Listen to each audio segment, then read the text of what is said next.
It's one of the unsolved mysteries of World War II.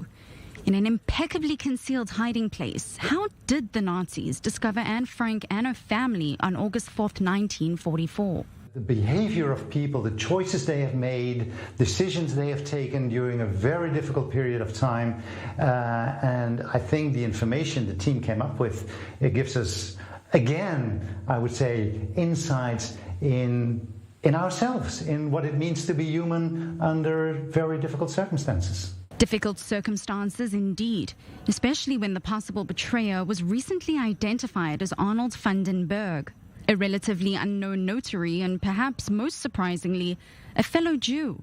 We investigated about more than 30 scenarios, and I think we can say with quite a certainty that about 29, 28 of these scenarios are virtually impossible. Only one scenario fits the classic motive, knowledge and opportunity. The investigative team made the discovery after 6 years of combing through the cold case. The team used the expertise of a retired US FBI agent, around 20 historians, criminologists and data specialists.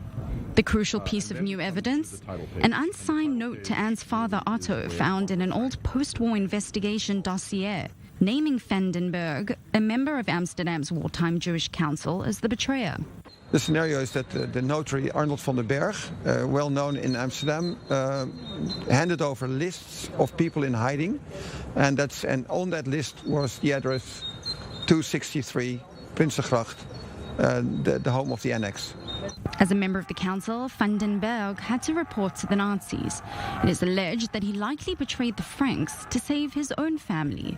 Investigators confirmed that Otto Frank was aware of the note, but chose never to speak of it publicly, making some experts skeptical of the now lead suspect. The name of Anne Frank is not someone, it's the icon of the Holocaust. And if you're going to blame someone, you have to prove for more than 100% that you're right. And in this case, you have to take some reservation in making your conclusion.